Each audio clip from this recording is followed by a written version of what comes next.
Hello everyone and welcome to आपका अपना YouTube channel RPSC अड्डा, जहां पर हम आपको समय समय पर आपके कंपटीशन एग्जाम की प्रिपरेशन के लिए तैयारी देते हैं। अभी जिस सीरीज पर हम बात कर रहे हैं वो है आपकी कॉन्सेप्ट बिल्डिंग सीरीज। और आज जो टॉपिक उठाया जा रहा है वो है कैपिटल स्ट्रक्चर की थ्योरीज का। कॉन्सेप्ट बिल्डिंग में हम आपको एक बहुत अहम और स्टार टॉपिक, जो कि आपके यूजीसी नेट कॉमर्स जून अटेम्प्ट कॉमर्स के सिलेबस के हिसाब से बहुत इम्पोर्टेंट है, ऐसे विषयों पर आपको शॉर्ट में बहुत गहरी और इन डेप्थ इंफॉर्मेशन प्रोवाइड करने की कोशिश करते हैं, ताकि आप अपनी प्रिपरेशन को बहुत सुदृढ़ और अच्छा कर पाएं और एग्जाम में एक अच्छे परफॉर्मेंस के साथ आप जुड़ पाए। साथ ही हमारे इन कॉन्सेप्ट्स की बहुत ज़्यादा खास बात यह है कि आपके ये कॉन्सेप्ट्स केवल और केवल आपको यूजीसी नेट जून अटेम्प्ट या किसी भी आगे आने वाले अटेम्प्ट्स के लिए नहीं है। ये ऐसे परवेसिव कॉन्सेप्ट्स हैं जो कॉमर्स के जुड़े हुए हर कंपटीशन एग्जाम में बहुत ही ज़्यादा कॉमनली सिलेबस का एक अहम हिस्सा बनते हैं। इसलिए आप इन कॉन्सेप्ट्स को बिल्कुल बहुत अच्छे तरीके से आपको पढ़ने का ही एजेंडा बनाना चाहिए। आज का टॉपिक स्टार्ट करते हैं, कैपिटल स्ट्रक्चर। देखिए, सबसे पहली बात है कि कैपिटल स्ट्रक्चर होता क्या है। तो कैपिटल स्ट्रक्चर का मतलब होता है कि जब भी कोई कंपनी अपने लिए फाइनेंस अरेंज करती है, तो उस फाइनेंस को अरेंज करने के लिए कंपनी क्या पैटर्न अडॉप्ट करती है, क्या प्रपोर्शन में वो फंड्स को अरेंज करती है ताकि वो अपने काम को स्मूथली रन कर पाए। ये आपका कैपिटल स्ट्रक्चर का एसेंस होता है। इसको कोर तरीके से बोला जाता है कॉम्बिनेशन ऑफ इक्विटी एंड डेब्ट, जो कि कंपनी अपने पूरे के पूरे मॉडल में शामिल करती है ताकि वो क्या कर पाए, अपने पूरे काम को स्मूथली और इफेक्टिवली फंक्शन कर पाए। उसके बाद में अलग अलग तरीके के फंड्स होते हैं जो कि आपके इसमें शामिल होते हैं कैपिटल स्ट्रक्चर में। वो अलग अलग फंड्स कौन से हैं? डेब्ट capital, preference shares, equity shares, retained earnings, long term loans और ऐसे बहुत सारे दूसरे भी हाइब्रिड तरीके के लोन्स होते हैं जो कि एक कंपनी यूज करती है ताकि वो अपने आप को बहुत ही ज्यादा अच्छी और सुदृढ़ सिचुएशन में ला करके खड़ी रह पाए। फाइनेंस एक ऐसा पहलू है जिसके एब्सेंस में किसी भी तरीके का मैनेजमेंट फंक्शन कर पाना नियरली इम्पॉसिबल है। इसलिए चाहे हम किसी भी फेज में हैं, फाइनेंस का महत्व बहुत ऊपर है। तभी आप फाइनेंशियल मैनेजमेंट की किताबों में हमेशा पढ़ोगे finance is the life blood of business. उसी में ही इसी फाइनेंस की पूर्ति, सप्लाई, फ्लो बेरोक टोक तरीके से संस्था में चले, उसी मंशा के साथ में कैपिटल स्ट्रक्चर की एक अच्छी संरचना करना बेहद जरूरी है। तो उसके लिए जो टॉपिक यूज होता है, जो टर्म यूज होता है, वो है ऑप्टिमल या फिर इष्टतम पूंजी की संरचना करना। एक अच्छी पूंजी की संरचना करने का मतलब क्या है? दो चीजें हैं। वो कौन सी है? एक है चीज जो कि आपको याद रखनी है, मैक्सिमम, और एक याद रखनी है मिनिमम। तो मैक्सिमम क्या होना चाहिए? मैक्सिमम होनी चाहिए वैल्यू ऑफ कंपनी। और मिनिमम क्या होना चाहिए? मिनिमम होना चाहिए कॉस्ट ऑफ कैपिटल। एक ऐसा कैपिटल स्ट्रक्चर जो इन दोनों एडवांटेजेस को इनकॉर्पोरेट कर दे, यानी कि फर्म की जो वैल्यू है उसको बढ़ा दे और जो कॉस्ट ऑफ कैपिटल है उसको घटा दे, उसको बोला जाएगा एक ऑप्टिमल कैपिटल स्ट्रक्चर, जिसकी आवश्यकता हर एक फर्म को रहती है। अब कैपिटल स्ट्रक्चर क्या हर एक फर्म में एक ही तरीके का होगा? तो ये बहुत ही गलत अवधारणा है कि मेरे लिए जो कैपिटल स्ट्रक्चर एप्रोप्रिएट है, उपयुक्त है, हो सकता है कि वो कैपिटल स्ट्रक्चर आपके लिए बिल्कुल ही गलत हो। तो उस आधार पर हर एक कंपनी अपनी अपनी रिक्वायरमेंट्स के अनुरूप क्या करती है? कैपिटल स्ट्रक्चर की संरचना करती है। कहीं पर इक्विटी की मेजॉरिटी देखने मिलती है, कहीं पर हमें डेब्ट की मेजॉरिटी देखने मिलती है। तो जैसी जो सिचुएशन होगी उसके आधार पर, जैसा जिस पर्टिकुलर कंपनी का वर्क ऑफ ऑपरेशन होगा, उसकी कार्य प्रणाली होगी, उसी हिसाब से ये तय किया जाएगा कि किस तरीके का प्रपोर्शन एक्सेप्टेबल है, किस तरीके का कैपिटल स्ट्रक्चर का मॉडल एक्सेप्टेबल है। पूंजी संरचना हर उद्योग में अलग अलग होगी और ये एक प्रूवन फैक्ट है। बहुत जरूरी टॉपिक आगे का जो आता है वो है फैक्टर्स अफेक्टिंग कैपिटल स्ट्रक्चर, कि कौन से ऐसे फैक्टर हैं जो एक अच्छे कैपिटल स्ट्रक्चर के निर्माण के लिए सहयोगी हैं। सबसे पहला और बहुत जरूरी फैक्टर होता है कॉस्ट ऑफ कैपिटल, कि जब फर्म बाहरी सोर्सेस से, एक्सटर्नल सोर्सेस से फाइनेंस को अरेंज करती है, तो उन एक्सटर्नल सोर्सेस से आते हुए फाइनेंस की क्या लागत है, उसके आधार पर, और फिर हमारी उस लागत को चुकतू करने की क्या टेंडेंसी है, कितना हमारी फर्म के पास में फंड्स अवेलेबल हैं कि वो अपने उस लागत को चुकता कर पाए जो कि उन्होंने बाजार से अरेंज किया है कैपिटल के रूप में या पूंजी के रूप में, वो चीज सबसे पहले बहुत ही अहम होती है। दूसरी बात फिर आती है आपकी डिग्री ऑफ सिलेक्शन की, डिग्री ऑफ कंट्रोल की। डिग्री ऑफ कंट्रोल क्या बोलता है कि आपको आपकी फर्म में किस हद तक का कंट्रोल चाहिए। अगर आप गिने चुने ओनर्स ऑफ द कंपनी या इक्विटी शेयर होल्डर्स के साथ बिजनेस को रन करना चाहते हैं, तो आपके लिए जो रहेगा वो वहां पर डेप्ट का प्रोपोर्शन ऑटोमेटिकली ज्यादा रहेगा। डेप्ट यानी कि डिबेंचर्स से या क्रेडिट से आपने जो पैसा बाजार से उठाया है वो। लेकिन अगर आप चाहते हैं कि आप ट्रेडिंग ऑन इक्विटी करें, तो वहां पर आपकी साइकोलॉजी जो होगी वो 100% अलग होगी। तो डिग्री ऑफ कंट्रोल के केस में इक्विटी शेयर होल्डर्स के राइट्स हमेशा ही ज्यादा ही होते हैं as compare to preference share holders and debenture holders. तो ये अब हमारी इच्छा पर निर्भर करेगा कि हम किस हद तक का कंट्रोल अपने लिए चाहते हैं। अगर मैं इक्विटी शेयर होल्डर हूं और मेरे पास में प्रॉफिटेबिलिटी आती है, तो मेरी साइकोलॉजी मुझे जनरली ये कहेगी कि अधिकतर जो पैसा है, प्रॉफिट है, लाभांश है, वो मेरे पास में आए बजाय इसके कि वो किसी और के पास में जाए। तो वहां पर हम क्या करना चाहते हैं, इक्विटी के पावर्स को रेस्ट्रिक्ट करना चाहते हैं with minimum number of equity share holders, और बाकी का जो सोर्स है हमारा वो हम अरेंज करने की कोशिश करेंगे डिवेंचर से या फिर प्रेफरेंस शेयर से। तो डिग्री ऑफ कंट्रोल हमारे पास में एप्लीकेशन पर आपके लिए एक बहुत ही बेहतरीन कोर्स अवेलेबल है यूजीसी नेट एग्जाम को क्रैक करने के लिए एट ₹2999, जिसके अंदर हम आपको रिक्वायरमेंट से जो जुड़ी हुए सारे इंफॉर्मेशन है, ई नोट्स है, बायलिंगुअल लेक्चर्स है, वो सब आपको प्रोवाइड कर रहे हैं और बहुत ही एफिशिएंट फैकल्टी के माध्यम से वो नोट्स आप तक पहुंचाए जा रहे हैं। इसलिए अपनी सीट को इंश्योर कीजिए, सुनिश्चित कीजिए और हमारे कोर्स में जल्दी ही एनरोल होइए। नेक्स्ट आपका जो पॉइंट है वो है trading on equity. Trading on equity का मतलब होता है कि आप इक्विटी पर ट्रेड करने का प्रयास कर रहे हैं, यानी कि आपके जो सोर्स ऑफ फाइनेंस है कैपिटल स्ट्रक्चर के लिए, वो source of finance increased returns के ऊपर आधारित है और वो ट्रेडिंग ऑन इक्विटी को लेगा। जब भी आप ट्रेडिंग ऑन इक्विटी से संबंधित बात पढ़े, या तो वो कैपिटल स्ट्रक्चर में डायरेक्टली पूछी जाएगी, या फिर हो सकता है कि वो कैपिटल स्ट्रक्चर में डायरेक्टली ना पूछी जा करके ट्रेडिंग ऑन इक्विटी के नाम से ही आपके पास में क्वेश्चन आएगा और 4 ऑप्शंस आएंगे, वो बहुत रिलेटेबल होंगे और आपको आइडेंटिफाई करना है कि कौन सा ऑप्शन सबसे ज्यादा उपयुक्त है। यहाँ पर ट्रेडिंग ऑन इक्विटी कब मानी जाती है, वो तब मानी जाती है when rate of return on total capital, यानी कि जो rate of return equity share holder को मिल रही है वो क्या है, ज्यादा है किसके कंपैरिजन में, is more than the rate of interest which is paid on debentures, यानी डिबेंचर्स के रेशियो से ज्यादा रेशियो आपका इक्विटी का है, ये यहाँ पर साबित होता है।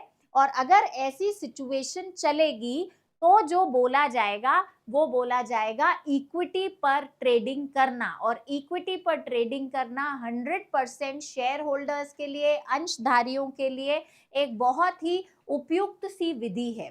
फिर अगला फैक्टर जो बहुत जरूरी होता है वो होता है गवर्नमेंट पॉलिसी। गवर्नमेंट की पॉलिसी भी काफी हद तक इस बात को निर्धारित करती है कि किस तरीके का कैपिटल स्ट्रक्चर रखा जाना चाहिए। Changes in monetary and fiscal policy, ये आपका गवर्नमेंट पॉलिसी का एक बहुत अहम पहलू है, और हर बार changes in monetary and fiscal policy आपके किसी भी मेजर फाइनेंशियल डिसीजन को बदलने की एक बहुत ही इफेक्टिव पावर रखता है। थ्योरीज ऑफ कैपिटल स्ट्रक्चर, जो कि आपके इस कॉन्सेप्ट कैपिटल स्ट्रक्चर के लिए एक तरीके से क्या काम करती है, मैजिक का काम करती है। मेजॉरिटी ऑफ क्वेश्चंस जो कैपिटल स्ट्रक्चर में पूछे जाते हैं उनका रेलेवेंस इन्हीं थ्योरीज के साथ में सबसे मुख्य पाया गया है। थ्योरीज हैं क्या? थ्योरीज का मतलब है जब भी एक फर्म अपनी कैपिटल स्ट्रक्चर का निर्माण करेगी, उसको डिजाइन करेगी, तो कौन से ऐसे सिद्धांत हैं या कौन से ऐसे प्रिंसिपल्स हैं जिनको आधार मानते हुए इन पर्टिकुलर कैपिटल स्ट्रक्चर के कार्य को आगे बढ़ाया जा सकता है। तो बहुत सारी कैपिटल स्ट्रक्चर की थ्योरीज हैं जो रेफरेंस पॉइंट के तरह यूज की जाती हैं। उनमें से जो मुख्य हैं वो वाली हम पढ़ेंगे। सबसे पहली थ्योरी है आपकी net income theory. Net income theory किसने दी? हर थ्योरी के लिए सबसे पहला क्वेश्चन जो प्रायोरिटी पे बनता है वो बनता है कि वो थ्योरी किसके द्वारा दी गई है। तो डेविड डुरंट के द्वारा ये थ्योरी दी गई है और उन्होंने क्या आइडिया दिया है कि जो डेप्थ का प्रपोर्शन होना चाहिए, वापस से बोल रही हूँ, जो डेप्थ का प्रपोर्शन होना चाहिए आपके कैपिटल स्ट्रक्चर में वो ज्यादा होना चाहिए। तो यहाँ पर क्या है, इंक्रीजिंग द डेप्थ प्रपोर्शन और इन दी ओवरऑल कैपिटल स्ट्रक्चर, ऋण के अनुपात को बढ़ाने के विचार को इन्होंने सामने रखा है। सेंसिबली अगर ऋण का अनुपात बढ़ाया जाएगा तो इंटरेस्ट जो आप देंगे, ब्याज जो देंगे डिबेंचर होल्डर्स को, वो ऑटोमेटिकली बढ़ जाएगा और इक्विटी शेयर होल्डर्स को जो लाभांश जाएगा, जो डिविडेंड जाएगा, उसमें भी एक अच्छी खासी बढ़ोतरी देखी जाएगी। तो अगर मैं कोर आइडियोलॉजी की बात करूं तो डेविड डुरंट की इस थ्योरी के अंदर मुख्य अवधारणा ये है कि डेप्ट कंपोनेंट को बढ़ाया जाए। डेप्ट कंपोनेंट को बढ़ाने से कंपनी क्या करेगी, इक्विटी शेयर होल्डर्स को प्रेफरेंस मिल जाएगी लाभांश के तौर पे। कॉन्सेप्ट बिल्डिंग की क्लास है, लेकिन मॉक टेस्ट पेपर की अहमियत अपनी बहुत ज्यादा है। अगर आपने अभी तक हमारा जो यूजीसी नेट के पिछले सालों के क्वेश्चन पेपर का एक पैकेज 1000 क्वेश्चंस के साथ डिजाइन किया गया है ₹499 की एकदम कंफर्टेबल रेट्स पर, आप इसे जल्दी ही परचेज कर लीजिए, क्योंकि ये जो मॉक टेस्ट पेपर्स होते हैं ये आपकी रिवीजन रणनीति में एक बहुत ही अहम रोल प्ले करते हैं। हर क्वेश्चन के साथ उसके विकल्प हैं और उन विकल्प पर एक्सपर्ट टीचर्स के द्वारा अपने अपने डिस्कशन संबंधी कमेंट्स हैं जो आपके लिए बहुत इंपॉर्टेंट रहेंगे इस लास्ट मंथ रिवीजन स्ट्रैटेजी को आगे अकम्प्लिश करने के लिए। तो प्रोग्राम आपके सामने है, बगैर देरी करे जल्दी से एनरोल होइए और फायदा उठाइए आरपीएससी अड्डा की एक्सीलेंट कॉमर्स फैकल्टी टीम का और अपनी सीट को यूजीसी नेट में 100% इंश्योर कीजिए। नेट इनकम थ्योरी की हम बात कर रहे थे। उन्होंने डेप्ट को एक ऐसा फंड बताया है जो कि सस्ता है, लोअर इंटरेस्ट रेट के साथ ये चलता है और इसीलिए ये एक बहुत ही सिग्निफिकेंट रोल प्ले करेगा एक अच्छे कैपिटल स्ट्रक्चर के निर्माण में और यहाँ पर आपको इनकम टैक्स रिलेटेड बेनिफिट्स भी मिलते हैं। तो ये कुछ एक की पॉइंट्स के साथ आपको ये थ्योरी याद रखनी है ताकि किसी भी पॉइंट को टारगेट करके अगर एग्जामिनर आपके माइंड को टेस्ट करना चाहता है तो वो डेफिनेटली इस सब में से ही कहीं पर होगा और आपकी उसमें एक्सीलेंस रहनी। इस थ्योरी को फिक्स्ड की थ्योरी भी बोलते हैं। नेक्स्ट है नेट ऑपरेटिंग इनकम थ्योरी। तो अब इसका भी पोस्टुलेशन या फिर इसको भी जिन्होंने बताया है वो डेविड डुरंट सर ने बताया है। इस थ्योरी को इररेलेवेंट थ्योरी बोला जाता है और ये थ्योरी के लिए कई बार क्वेश्चन आया है, which of the following is identified as the irrelevant theory of capital structure. तो वहां पर आपको ये बताना है। अब ये क्या बोलता है कि जो कंपनी की मार्केट वैल्यू है उसका कोई भी लेना देना नहीं है कंपनी के कैपिटल स्ट्रक्चर के साथ में। पूंजी संरचना में बदलाव का कंपनी की बाजार मूल्य प्रभावित होने से कोई कनेक्शन नहीं है। जो ओवरऑल कॉस्ट ऑफ इक्विटी है वो फिक्स्ड रहेगी, आप कितना ही डेप्ट के प्रपोर्शन को बढ़ा लो या घटा लो। देखिए एक ही व्यक्ति है लेकिन उन्होंने जो आइडियोलॉजीज प्रस्तुत करी हैं, पिछली थ्योरी में उन्होंने डेप्ट कंपोनेंट को बढ़ाने की बात की थी और इस थ्योरी में वो कह रहे हैं कि जो ओवरऑल कॉस्ट ऑफ इक्विटी आएगा वो एक ही आएगा, चाहे आप डेप्ट कंपोनेंट को बढ़ाओ या उसको वहीं का वहीं रहने दो। तीसरी इंपॉर्टेंट थ्योरी है ट्रेडिशनल थ्योरी। ट्रेडिशनल थ्योरी किसके द्वारा दी गई? इजरा सोलोमन के द्वारा दी गई। पिछली जो थ्योरीज हमने करी, net income and net operating income, दोनों ही डेविड डूरन द्वारा दी गई थी। अब जो तीसरी वाली थ्योरी है वो इजरा सोलोमन ने दी है। अजम्पशन क्या है? इनके अजम्पशन नेट इनकम थ्योरी से बहुत ज्यादा रिलेट करते हैं। जो मेन प्रिंसिपल है वापस से वो कौन सा है? प्रपोर्शन ऑफ डेप्ट को, ऋण के अनुपात को बढ़ाना है। लेकिन इन्होंने क्या यूनिक फीचर दिया है कि ऋण के अनुपात को बढ़ाना तो है, लेकिन एक निश्चित फ्रेम के अंदर ही बढ़ाना है। यानी इन्होंने क्या करा है? एक निश्चित सीमा को इंपॉर्टेंस दिया है कि उसी के हिसाब से आपको अपने डेप्ट को बढ़ाना है। तो ये हुई ट्रेडिशनल थ्योरी। चौथी थ्योरी है मोदिग्लियानी मिलर्स थ्योरी। ये एमएम थ्योरी के नाम से भी फेमस है। ये थ्योरी क्या बोला? इन्होंने जो बेसिक आइडिया दिया, उनके आइडिया के अनुरूप दो अलग अलग फेजेस में इन्होंने बात करी। एक इन्होंने बोला कि अगर कॉर्पोरेट टैक्सेस एब्सेंट हैं तो क्या होगा, और एक फिर इन्होंने बोला कि अगर आपके कॉर्पोरेट टैक्सेस प्रेजेंट हैं तो क्या होगा। तो यानी कि दो कोर अजम्पशंस, और उन दो कोर अजम्पशंस पर बात की है एमएम ने, मोदिग्लियानी मिलर ने। तो उसके आधार से आप देखिए, अगर कॉर्पोरेट टैक्सेस एब्सेंट होंगे तो जो वैल्यू है क्रेडिट वर्दी फर्म की जिसकी हम बात कर रहे हैं, will be equal to the amount of equity compromise. जितना हमने इक्विटी छोड़ा है, जितना हमने इक्विटी कॉम्प्रोमाइज किया है, उसी के अनुरूप क्या ढूंढी जाएगी? Credit worthiness of a firm ढूंढी जाएगी। स्टूडेंट्स के लिए ये जानना बहुत ज्यादा जरूरी है कि आरपीएससी अड्डा का एक यूनिक स्पेसिफाइड टेलीग्राम चैनल चल रहा है, जिसकी लिंक आपको डिस्क्रिप्शन बॉक्स में गिवन है। आपको इस चैनल को सब्सक्राइब करना है, बहुत जरूरी है, क्योंकि इस चैनल के थ्रू हम आपको बिल्कुल नई और फ्रेश अपडेट्स देते हैं एग्जाम से रिलेटेड। साथ ही आपको इम्पॉर्टेंट क्वेश्चंस भी इस चैनल के थ्रू प्रोवाइड किए जाते हैं बाय वे ऑफ एमसीक्यूज, और वहां पर स्टूडेंट्स को ये चीज जनरेट होती है और आइडिया लगता है कि कितना ज्यादा इफेक्टिवली आप अपने कंपटीशन एग्जाम्स की प्रिपरेशन कर सकते हैं। बगैर देरी करे आप टेलीग्राम चैनल को ज्वाइन कीजिए।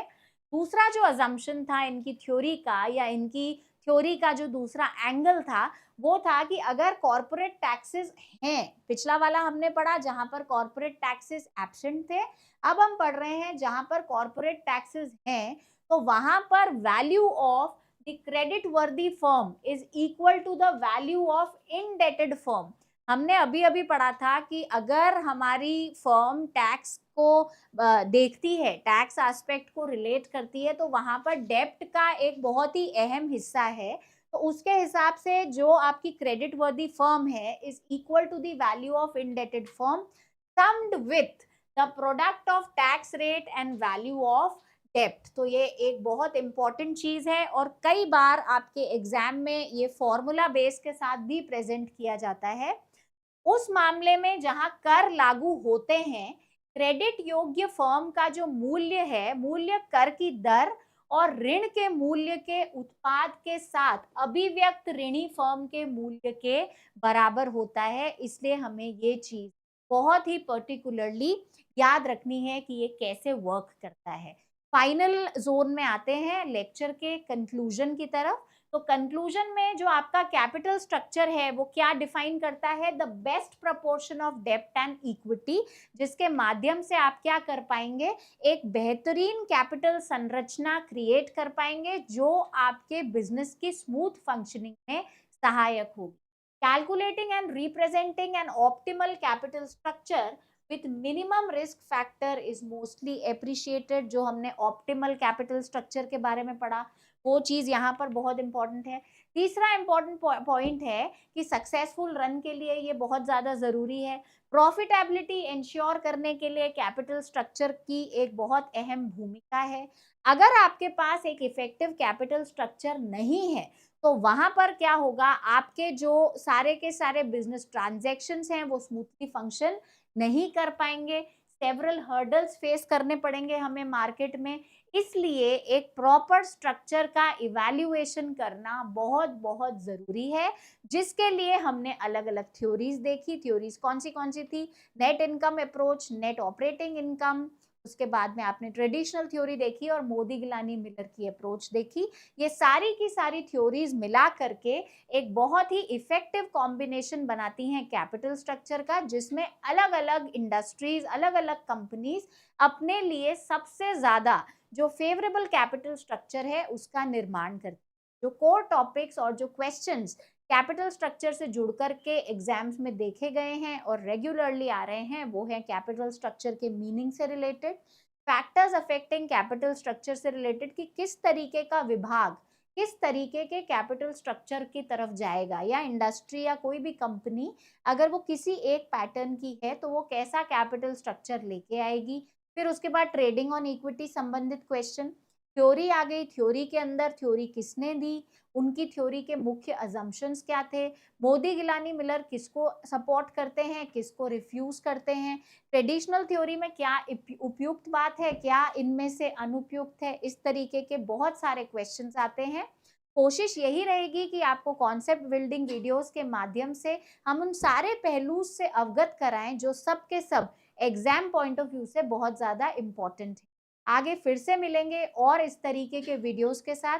Till then stay connected. Thank you so much. Have a good day.